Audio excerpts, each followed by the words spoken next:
I was aware. I certainly talked to Jalen in game.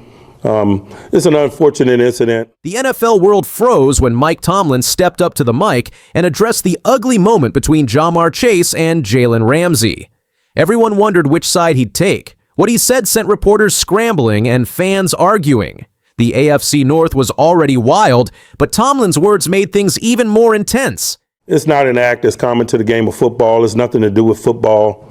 And so I'm not going to comment on it.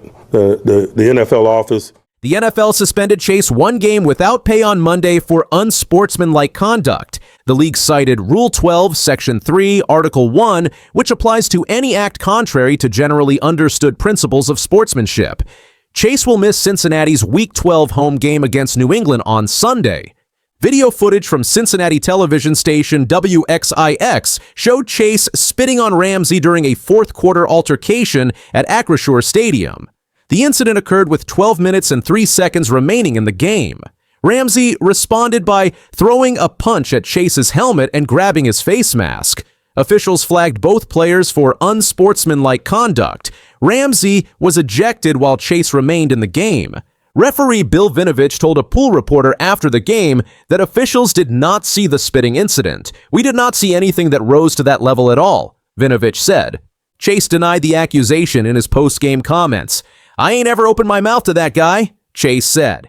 I ain't never opened my mouth to that guy. He declined to speak with reporters on Monday before the NFL announced his suspension.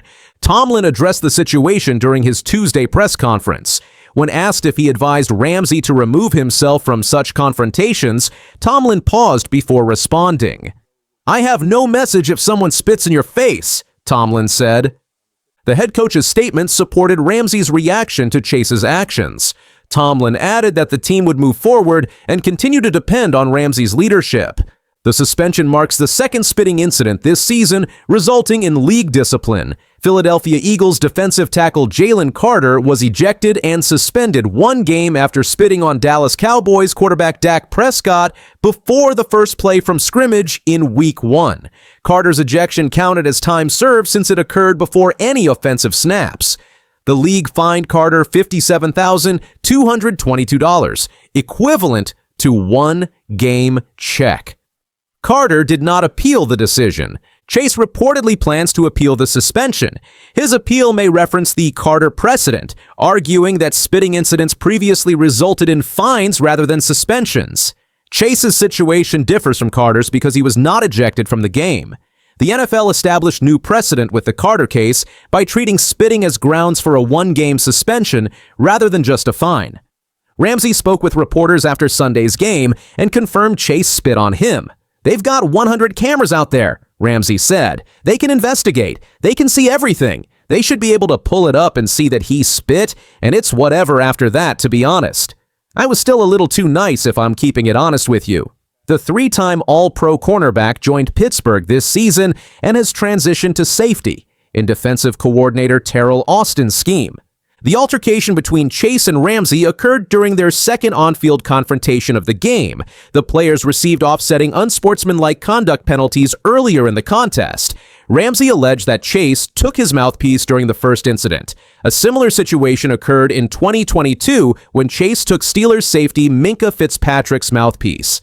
The league fined Chase for unsportsmanlike conduct following that incident.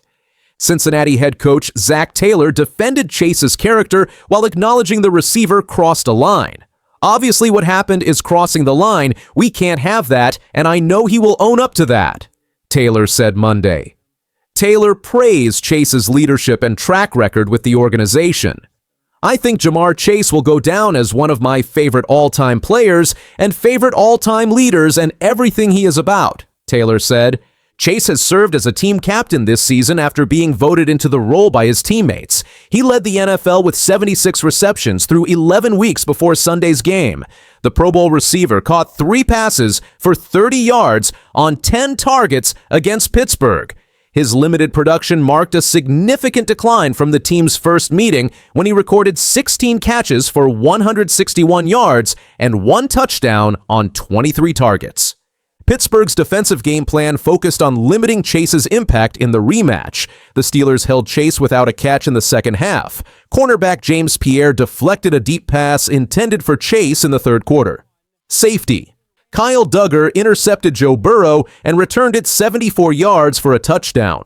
The defense forced 3 turnovers and held Cincinnati to 267 total yards. Tomlin downplayed any schematic changes made to contain Chase. "I don't know that we changed anything of any significance," Tomlin said after Sunday's game. "I just thought we were more solid today, to be honest with you." The head coach credited improved execution rather than altered strategy for the defensive success against Chase. The Steelers' defense underwent personnel changes between the 2 Cincinnati matchups. Ramsey moved from cornerback to safety. Duggar joined the team via trade before the deadline.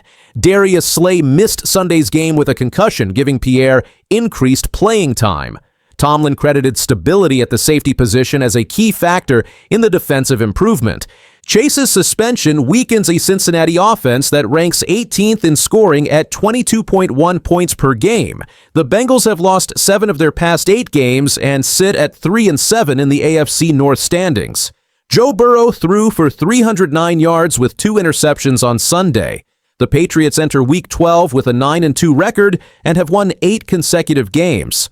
The rivalry between Pittsburgh and Cincinnati intensified following Sunday's incidents. The teams meet twice more this season with games scheduled in weeks 15 and 18. Chase's appeal hearing will determine if he misses the Patriots game or if the suspension is reduced. The NFL typically expedites appeal decisions when suspensions affect upcoming games. Baseball Hall of Famer Reggie Jackson criticized Chase on social media following the incident. "How'd we get to spitting on a person?" Jackson wrote on X.